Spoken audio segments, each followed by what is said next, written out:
તો અરવલ્લીમાં ઉત્તરાયણ પર્વની ધામધૂમપૂર્વક ઉજવણી કરવામાં આવી રહી છે। રાજ્ય સરકારના મંત્રી ભીખુસિંહ પરમારે પણ ઉત્તરાયણ પર્વની ઉજવણી કરી। મોડાસા ખાતે ભીખુસિંહ પરમારે પતંગ ચગાવ્યા। તેમણે કહ્યું કે 2024ની ચૂંટણીમાં ભાજપનો પતંગ ભવ્ય રીતે ચગશે અને નરેન્દ્ર મોદી ત્રીજી વખત પીએમ બનશે તે નક્કી જ છે।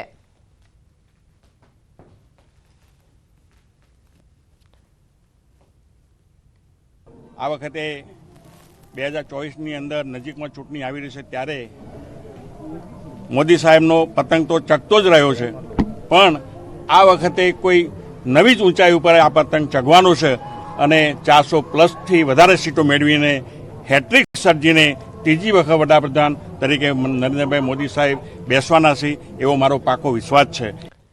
જામનગરમાં રાઘવજી પટેલે વિવિધ કાર્યક્રમોમાં હાજરી આપી તથા લોકોને ઉત્તરાયણ પર્વની શુભેચ્છાઓ પાઠવી। આ ઉપરાંત આ પર્વને ધ્યાનમાં લઈ ધ્રોલના મોટા વાગુદળમાં પતંગ વિતરણ કર્યું। રાઘવજી પટેલે 1992માં કાર સેવાની આપવીતી વર્ણવી હતી।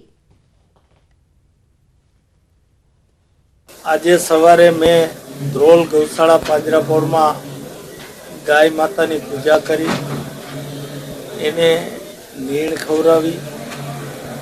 ત્યારબાદ મોટા વાગુદળ ગામે અમારા એક આગેવાન રાજભા જાડેજા દ્વારા બાળકોને પતંગ, ચીકી આ બધાનું વિતરણ કરવાનો એક વ્યવસ્થિત કાર્યક્રમ હતો। જામનગર દક્ષિણ વિધાનસભા વિસ્તારના ધારાસભ્ય દિવ્યેશ અકબરીએ જન્મદિવસની અનોખી રીતે ઉજવણી કરી। રણજીતનગર લેવા પટેલ સમાજ ખાતે રક્તદાન કાર્યક્રમનું આયોજન કરાયું છે। તે ઉપરાંત મહિલાઓ બ્રેસ્ટ કેન્સર માટે જાગૃત થાય તે અર્થે 2100 બહેનોને મેમોગ્રાફી ચેકઅપ કરાવાયા છે। ધારાસભ્યના જન્મદિવસની અનોખી ઉજવણીને આ કાર્યક્રમમાં કૃષિ મંત્રી રાઘવજી પટેલ, કેબિનેટ મંત્રી મુળુભાઈ બેરા, સાંસદ પૂનમબેન માડમ, એમએલએ રીવાબા જાડેજા પણ ઉપસ્થિત રહ્યા હતા અને આ ઉપરાંત મેયર, સ્ટેન્ડિંગ કમિટી ચેરમેન સહિતના અગ્રણીઓએ પણ કાર્યક્રમમાં હાજરી આપી હતી। કાર્યક્રમમાં ઉપસ્થિત મહાનુભાવોએ કુપોષિત બાળકોને દત્તક લીધા હતા। જન્મદિવસની ઉજવણીના આ કાર્યક્રમમાં કાર સેવકોને સન્માનિત કરાયા હતા તથા અયોધ્યાથી આવેલા અક્ષત કળશનું પૂજન પણ કરાયું હતું। આજે ઉત્તરાયણનો પવિત્ર તહેવાર છે ત્યારે જામનગરના ધારાસભ્ય દિવ્યેશ અકબરીનો જન્મદિવસ પણ છે ત્યારે ધારાસભ્યએ પોતાના જન્મદિવસની અનોખી ઉજવણી કરી છે। સેવા કાર્યોથી તેઓ ઉજવણી કરી રહ્યા છે। હાલ જે પ્રકારે આપ દ્રશ્યો જોઈ રહ્યા છો, પટેલ સમાજ ખાતે સવારથી જ રક્તદાતાઓ મોટી સંખ્યામાં ઉમટી રહ્યા છે અને રક્તદાન કેમ્પ પણ યોજાઈ રહ્યો છે। આપણી સાથે ધારાસભ્ય પણ અહીં છે, જોઈ શકો છો। શુભેચ્છકો એમને શુભેચ્છાઓ આપી રહ્યા છે, એની સાથે સીધી વાત કરીશું। શું કહેશો દિવ્યેશભાઈ, આજ જન્મદિવસ ને ઉત્તરાયણનો પવિત્ર તહેવાર બંનેનો શુભ સમન્વય અને કેવી ઉજવણી? મારો આજે 47માં જન્મદિવસ પ્રસંગે હું ધારાસભ્ય બન્યા બાદ આજે મારો બીજો જન્મદિવસ છે। પહેલા જન્મદિવસની અંદર સેવા પ્રકલ્પમાં મેં મારી વિધાનસભામાં આવતા સંપૂર્ણ કુપોષિત બાળકો છે તેને સુપોષિત કરવા માટેનો અર્થાત પ્રયત્ન કર્યો અને એના પરિણામ સ્વરૂપે મને 1 વર્ષની અંદર 386 બાળકોને મેં સુપોષિત મારા તરફથી કર્યા। એ જ રીતે આ વર્ષે પણ નવા કે મારી વિધાનસભામાં કોઈ પણ કુપોષિત બાળકો હોય તેને દત્તક લેવાનો પ્રયાસ। બીજું, આજે પણ બ્લડ ડોનેશન કેમ્પ અને કેન્સરનું પ્રમાણ દિન પ્રતિદિન વધતી રહ્યું છે ત્યારે બહેનોમાં બ્રેસ્ટ કેન્સર થાય ન થાય અને અગાઉથી જાણ થઈ જાય તેના માટે મેમોગ્રાફી 2100 બહેનોને છે તે મારા તરફથી હું કરાવી દઈશ કે જેથી બહેનોને જાગૃતતા આવે કે મેમોગ્રાફી વસ્તુ એવી છે કે નાનામાં નાનું શરૂઆતના સ્ટેજમાં હોય તો ખબર પડી જાય છે કે જેથી દવાથી અને કે નાની સર્જરીથી મટી જાય છે। નકર બહેનોને છે 4થા કે 5મા સ્ટેજમાં ખ્યાલ આવે છે, અમુક બહેનો પણ જાન પણ ગુમાવે છે। એટલે એના અનુસંધાને આ 5 તારીખથી મેમોગ્રાફી મેં ચાલુ કરાવેલ છે। એ જ રીતે અયોધ્યામાં જે કાર સેવક તરીકેની ફરજ બજાવી હતી એવા 47 કાર સેવકોનું પણ આજે સન્માનનો કાર્યક્રમ રાખેલ છે। એમાં જ વિવિધ 4 કાર્યક્રમો રાખેલ છે અને બ્લડ ડોનેશન કેમ્પમાં પણ અત્યારે સારો માહોલ છે। એટલે એ જ રીતે મારા જન્મદિવસની ઉજવણી કરી રહ્યો છું। સેવા કાર્યોથી જન્મદિવસની ઉજવણી કરવામાં આવી રહી છે। સવારથી અહીં મોટી સંખ્યામાં રક્તદાતાઓ પણ ઉમટી રહ્યા છે।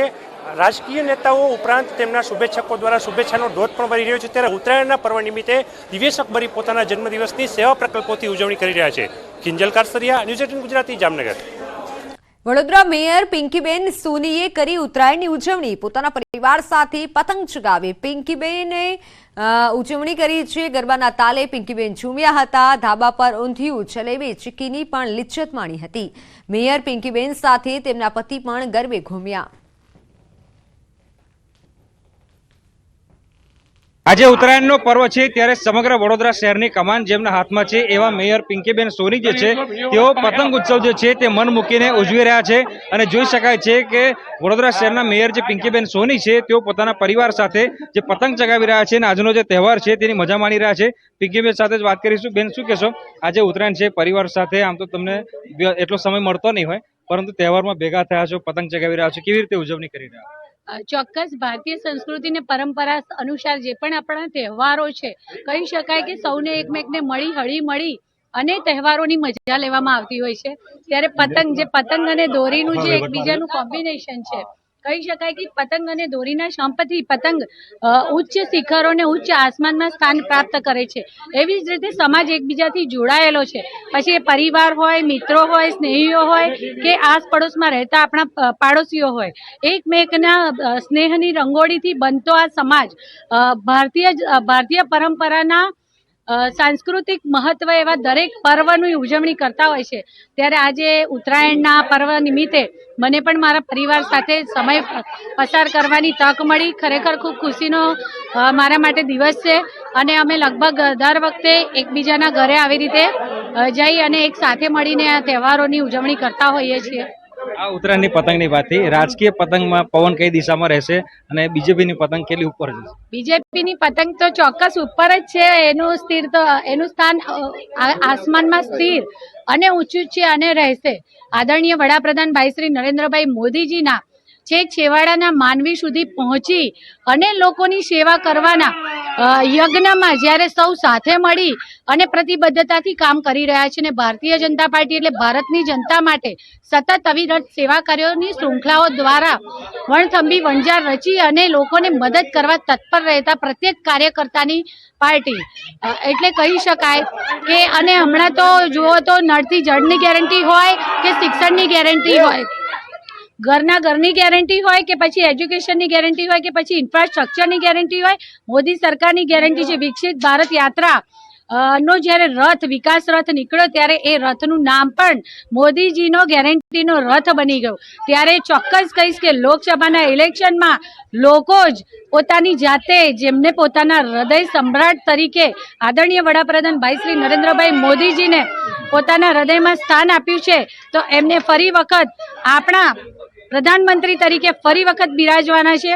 અને એ ચોક્કસ વિશ્વમાં ભારત દેશ એ ત્રીજી મહાસત્તા બનવા તરફ પ્રયાણ કરી રહ્યું છે.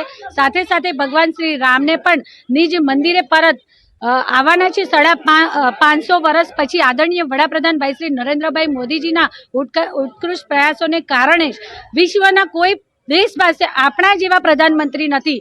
કારણ કે નહીં માત્ર વિકાસને ગતિ કરવી, પરંતુ આપણી ભારતની સંસ્કૃતિ, પરંપરા અને ધરોહરને પણ જાળવી અને ભારતીયતાને અને હિન્દુત્વને કંઈક અલગ ઊંચું અનેરું સ્થાન આપી અને એ આદરણીય વડાપ્રધાન ભાઈ શ્રી નરેન્દ્રભાઈ